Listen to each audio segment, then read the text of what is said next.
Hey guys, what's going on? James here, and in today's video we're going to be previewing Week 3 versus the Pittsburgh Steelers. So like I said guys, in today's video we're going to be previewing the Tampa Bay Buccaneers versus the Pittsburgh Steelers, otherwise known as Week 3 of the Buccaneers regular season. So, let's get right started. Let's not waste any time. I want to first talk about the Tampa Bay Buccaneers. So obviously the big question for this team is, can the Fitzmagic continue? Fitzmagic's been running wild on the Buccaneers fan base and the national media, you know, and it's a wonderful thing. Fitzpatrick has definitely taken a liking to it. You know, he's been wearing he wore the get-up, you know, in his last press conference and whatnot. He's just been playing lights out, over 800 yards passing, I believe 8 passing touchdowns, 1 interception, and the only interception wasn't even his fault. It was O.J. Howard's fault. So there's definitely a lot to love with Fitzmagic, and the question is can the Fitzmagic continue?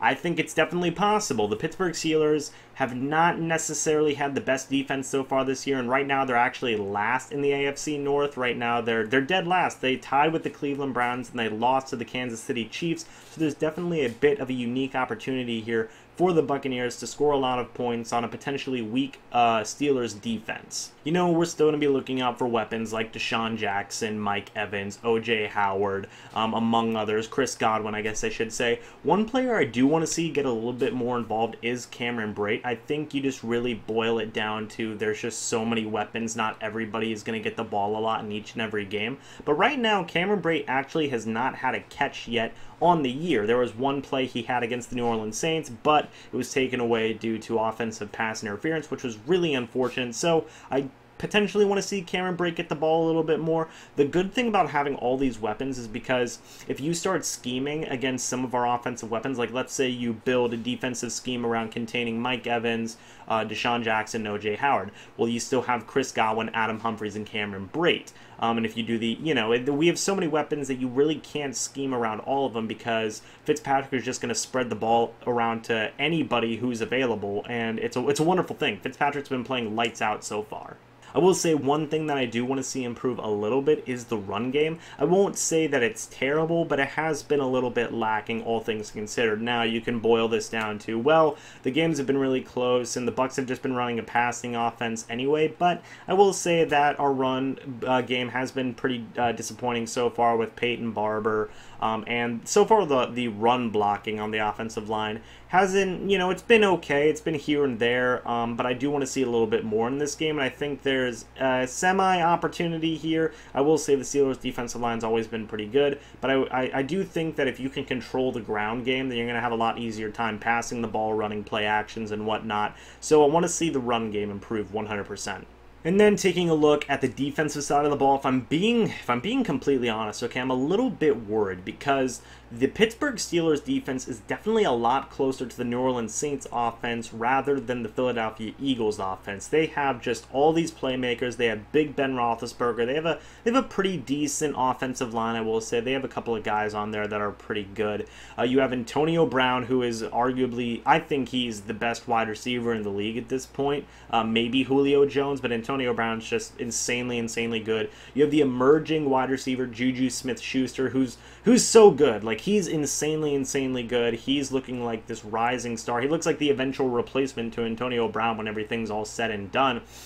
So they have weapons galore. You know, you have Jesse James, you have Vance McDonald at tight end, you have James Conner at running back, which that's actually the best thing the Buccaneers could have hoped for, is Le'Veon Bell is still sitting out. If they had Le'Veon Bell as well, this offense would be even more deadlier. But thankfully they have James Conner, who still has proven to be a very good running back so far up to this point. But comparing Le'Veon Bell, if Le'Veon Bell's up here, James Conner is definitely probably right around here. So that's a big difference, and I think it could benefit the Buccaneers greatly. So obviously there's going to be a huge test for the returning Brent Grimes, who's actually he's going to play in this game. So it's going to be a huge test for Brent Grimes, who's probably going to be matched up against Antonio Brown for the majority of the game. And then you have Juju Smith-Schuster going up against guys like Carlton Davis, MJ Stewart, Ryan Smith. So this is going to be a very huge test for this young secondary yet again, you know. Thankfully they had a little bit of a break versus the Philadelphia Eagles, who didn't have as many weapons, I guess you could say. But for this offense, for the Steelers, They have plenty of weapons. So this young secondary, besides Brent Grimes, obviously, is once again going to get tested. For the linebackers, the Buccaneers linebackers, I guess I should say, versus the Steelers running backs, again, I have to give the edge to the linebackers here, and even against the Steelers tight ends. You know, the Buccaneers still have one of the best linebacking cores in the league. We're eventually going to be getting Kendall Beckwith back here in a couple of weeks.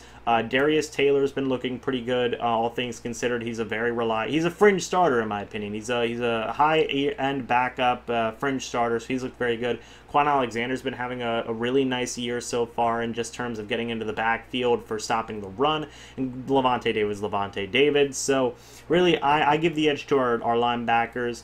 The thing that concerns me is the secondary versus all these Steelers weapons. But all in all, I think it's going to be a pretty decent time. Another thing I want to look out for is consistency. You know, our offense has looked so good, so I obviously want that to look consistent, but I want to see our defense improve and, you know, build on the momentum that they had from their last game, which they looked really, really good in their last game. That was without Brent Grimes, so now that you have Brent Grimes back, let's hope that things just continue, you know. My big theme for this year is, you know, build on momentum. You know, that's the big thing. After week 1, I said, okay, take that momentum and just keep on going with it. After week 2, I said, okay, take that momentum, you know, the huge momentum that you just had from these past 2 wins, and just keep on going with it. And now we're into week 3. If I'm being honest, the Steelers are probably the weaker of all 3 teams that the Buccaneers have faced so far, because you had the New Orleans Saints, who are a lot of people's pick to win the Super Bowl this year. You had the Philadelphia Eagles, who were the defending Super Bowl champions, and a lot of people's pick to win the Super Bowl this year. Then you have the Pittsburgh Steelers, who, honestly, they could be the third. I think they're the third best team in the AFC, besides the Jacksonville Jaguars and the New England Patriots. But, you know, not a lot of people are picking them to win Super Bowl this year, but they're still a playoff team. Everybody pretty much thinks that the Pittsburgh Steelers are going to go to the playoffs. And, you know, I still think that as well. So 3 playoff teams in a row. But the Buccaneers have just shown that they can beat a defending Super Bowl champion team, and they can beat a team that was a lot of people's favorites to win the Super Bowl.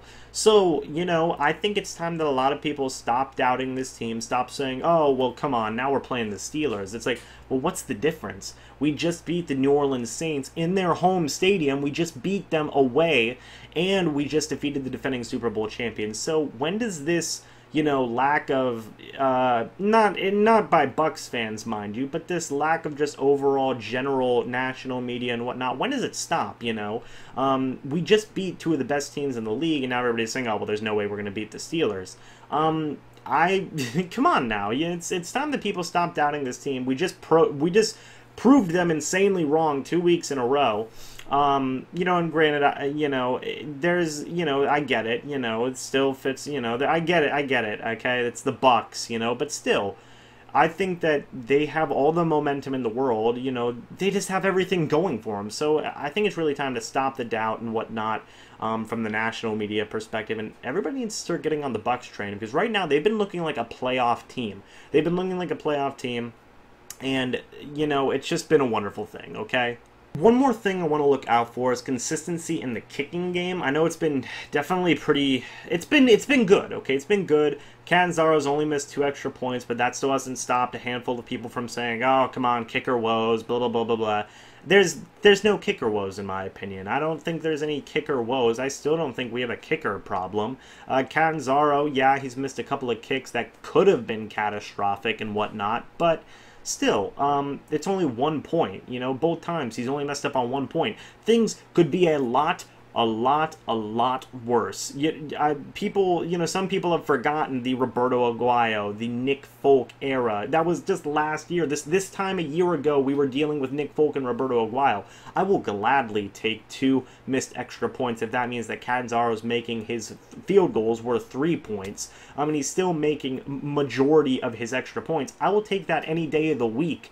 You know, I'm so happy that we don't have to deal with Nick Folk and Roberto Aguayo situations anymore, because those or kicking woes, okay? This is nothing, honey. This is nothing to the kicking woes of old, okay? We're dealing with a kicker's paradise right now. And even last week, okay, there were so many missed kicks. I believe there were 19 missed kicks last week in all around the league.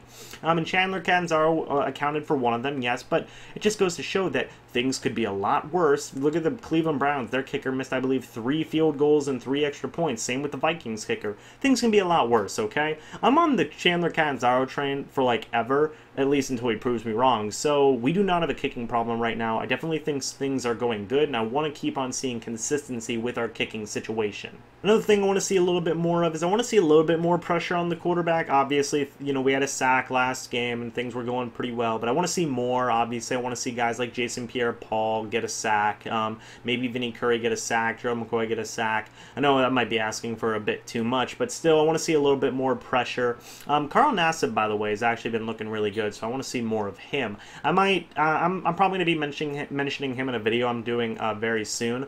So yeah, there's definitely a little bit more I want to see from the defensive line so far up to this point, but right now they've been looking really good. And on the offensive line, you know, just keep on doing what you're doing. Keep on protecting Ryan Fitzpatrick. The more time you give him, he makes incredible things happen, you know. He calls these audibles, and he throws the deep ball to Desean Jackson and Mike Evans and Chris Godwin and O.J. Howard.